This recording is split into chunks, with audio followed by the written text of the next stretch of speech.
Disse Deus: haja luz, e houve luz. Viu Deus que a luz era boa, e fez separação entre a luz e as trevas. E aí, pessoal, como é que você está? Espero que esteja bem. E hoje o conteúdo será muito relevante. Iremos falar hoje sobre um pouco de Deus e seus atributos. Há quem diga, com base nessa descrição de Gênesis, onde diz que e viu Deus que era bom ou era boa. Há pessoas que estão dizendo que Deus ele não é onisciente, porque se ele fosse onisciente, se ele soubesse de todas as coisas, então por que que ali está dizendo que viu Deus? Então quer dizer que se ele viu, ele não via antes, ele não sabe todas as coisas? E nós iremos tratar um pouco acerca disso, porque na medida que passa o tempo, parece-me que as pessoas elas estão ficando mais ignorantes. Essas pessoas parecem que estão ficando sem algum tipo de conhecimento, ou parece que não tem mais caráter, ou sei lá, talvez tudo junto. São pessoas que desconsideram um fator de coisas, uma série de coisas. Mas hoje nós iremos falar um pouco acerca disso. Será que Deus, ele não é de verdade, de fato, onisciente? Porque a Bíblia diz que ele viu. Será bem breve aqui o vídeo, mas nós iremos explicar de forma clara, rápida, simples, para que todos possam entender de uma vez por todas que Deus é onisciente e que essas pessoas é quem estão erradas e não a Bíblia, a palavra de Deus. O que essas pessoas desconsideram é que existe alguns meios de interpretação bíblica. Existem linguagens na Bíblia que nós precisamos tomar em consideração, né? Levar em consideração. E quando a Bíblia diz ali que Deus viu, na verdade existem aí dois meios de se referir a Deus, né? Que na verdade estão interligados, né? Porém são duas coisas distintas, que é o antropopatismo e o antropomorfismo. E nós iremos explicar aqui o que é antropopatismo e antropomorfismo. Nós iremos explicar de forma simples e clara. A palavra pode ser aí meio complicada para quem não tem ainda familiaridade com termos técnicos, mas o conceito é simples e nós vamos explicar. Antropomorfismo e antropopatismo são recursos de linguagem que atribuem características humanas a Deus com o objetivo de descrevê-lo. O antropomorfismo significa em forma humana, que vem do grego, né, anthropos ou antropos, né, que é humano, e morfê. Morfê significa forma, ou seja, né, em forma humana. Já o antropopatismo significa em sentimento humano, que vem do grego anthropos ou antropos, né, dependendo da forma de verbalização que você usa aí, de pronúncia, né? Do grego anthropos, humano, e pathos, sentimentos, ou seja, atribui sentimentos humanos a Deus. Isso quer dizer que a linguagem antropomórfica, ela atribui a Deus certas formas e características humanas, ou seja, a forma antropomórfica, né, o antropopatismo, atribui forma e característica física humana, ou seja, olhos, boca, ouvidos, mãos, etc. Enquanto a linguagem antropopática atribui sentimentos a Deus, alegria, ira, arrependimento, etc. E nós vamos ver aí um pouco da importância do antropomorfismo e do antropopatismo. Isso mesmo. Deus é infinito e nós somos seres finitos. Isso significa que, embora Deus seja cognoscível, ele se deixa conhecer, ele se deixa revelar a nós não podemos compreendê-lo totalmente. Além disso, De fato, há um distanciamento muito grande entre nós e Deus, tanto natural, espiritual e moral. Portanto, para que pudéssemos obter algum conhecimento de Deus, ele falou a nós de uma forma inteligível. Isso mesmo. Existe até um livro aí de um cara que é top no grego, no hebraico, na crítica textual, né? Que é o Paulo On. E ele tem um livro que ele fala: E Deus falou na linguagem do homem. É o título do livro. Então Deus, ele fala de uma forma com que nós possamos entender. Isso mesmo, Deus, ele não é um Deus distante. Deus não é um Deus longínquo. Não, Deus é um Deus de relacionamento. E para se ter um relacionamento, precisa haver uma comunicação. E como nós vamos nos comunicar com Deus se ele não fala na nossa língua? Então, Deus, ele não consegue nos levar para o nível dele, então ele desce até o nosso nível. Ele desce para falar conosco. Em seu amor, graça, misericórdia e bondade, Deus se comunica com o homem usando a linguagem do homem. Em outras palavras, podemos dizer que Deus desce ao nosso nível de comunicação para falar conosco em nossa própria linguagem. Como diz R. Sproul, né? Deus se comunica conosco como um pai fala com o seu filho pequeno. O seu filho pequeno, talvez você que é pai, se você não é pai, mas quando você vai falar com uma criança, você nunca conversa com aquela criança com a linguagem adulta. Você nunca vai falar com aquela criança com linguagens técnicas, com termos formais. Não, você não vai chegar para ela e conversar de igual para igual. Pelo contrário, você desce ao nível da criança e você fala na língua que a criança possa entender. Assim é Deus. Ele desce ao nosso nível e ele fala da linguagem com que a gente possa entender. Parece patético, mas essa é a realidade.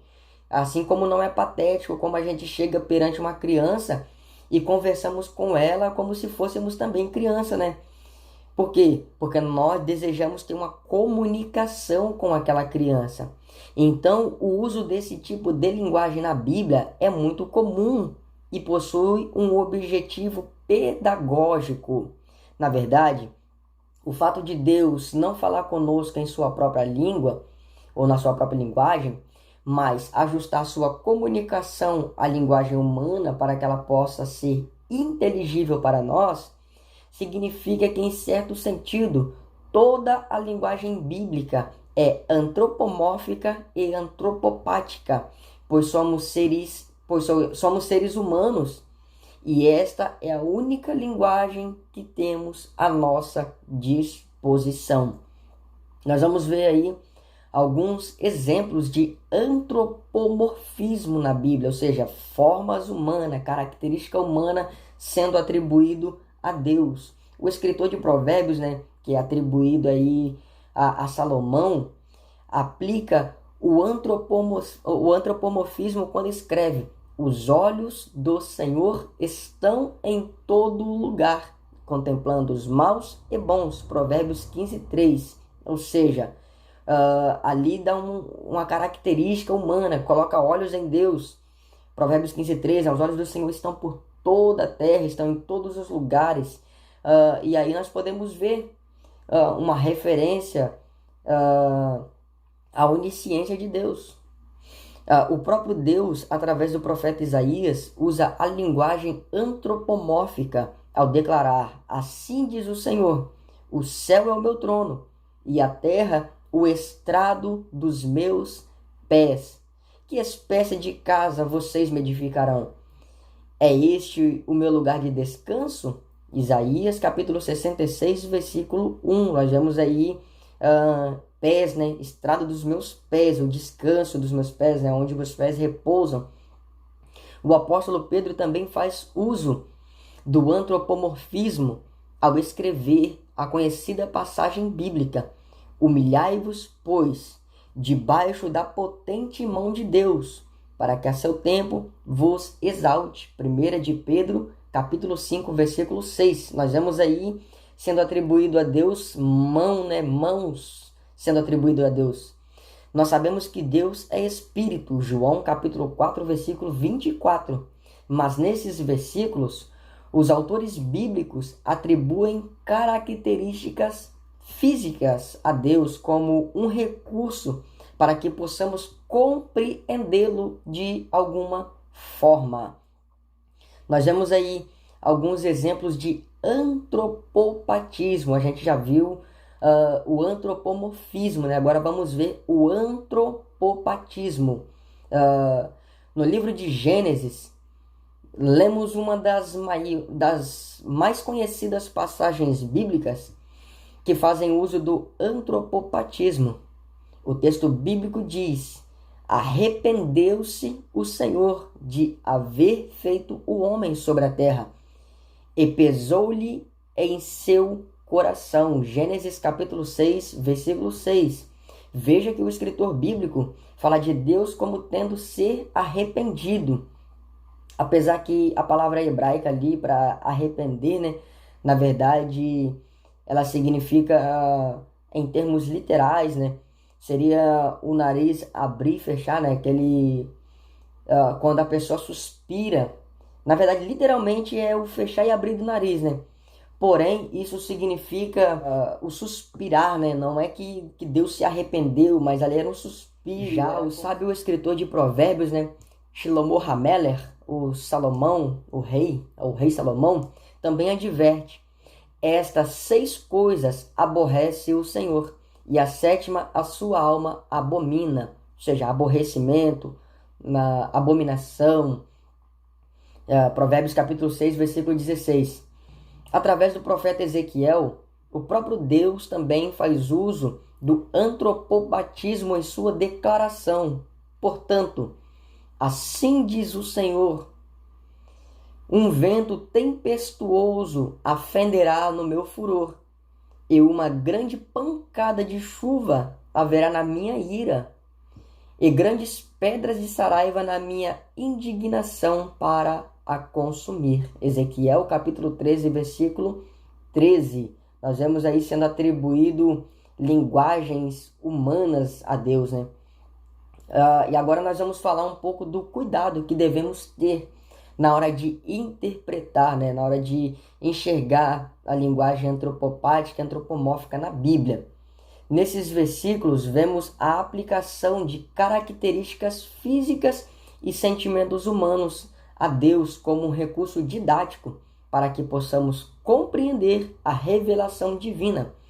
Contudo, é preciso ter cuidado ao interpretarmos as linguagens antropomórficas e antropopáticas da Bíblia. Jamais devemos nos esquecer de que essa é também uma linguagem analógica. Por exemplo, os sentimentos de Deus não são idênticos aos nossos, apenas semelhantes em algum aspecto. Em outras palavras, quando a Bíblia diz que Deus é bom, isso quer dizer que a bondade dele é semelhante à nossa bondade, mas não idêntica. Porém, ela é parecida de tal maneira que a Bíblia fala conosco sobre ela, e nós também podemos falar significativamente uns com os outros sobre ela. Em alguns textos, esse princípio é fundamental para que possamos interpretá-los de forma correta. Por exemplo, como vimos, alguns textos bíblicos falam de Deus como que demonstrando arrependimento. 1 Samuel, capítulo 15, versículo 10, 11 e 35. Mas a Bíblia também diz que Deus não se arrepende. 1 Samuel, capítulo 15, versículo 29. Então devemos entender que quando os escritores bíblicos falaram de Deus se arrependendo, eles tinham em mente um sentimento essencialmente diferente do sentimento humano de arrependimento, mas que por causa das limitações do nosso conhecimento e linguagem, não havia uma forma mais inteligível de falar. Então o correto é sempre estar atento que o antropomorfismo e o antropopatismo na Bíblia são, antes de tudo, linguagens analógicas. São descrições que trazem imagens de Deus, ou seja, são descrições que trazem imagens de coisas que conhecemos e entendemos para que possamos compreender, ainda que por semelhança, alguns aspectos do ser de Deus. E aí, o que você acha sobre isso? O que você pensa sobre isso? Comente aí, curta, compartilha, faça essa mensagem chegar no máximo de pessoas possível. Não se esqueça de você que está aí no canal do YouTube, se inscrever no nosso canal. Você que está aí no Kawaii, no TikTok, siga-nos. Temos aí as nossas redes sociais, siga-nos, compartilhe nosso conteúdo. Vamos fazer essa mensagem chegar no máximo de pessoas possível. Que Deus abençoe a todos.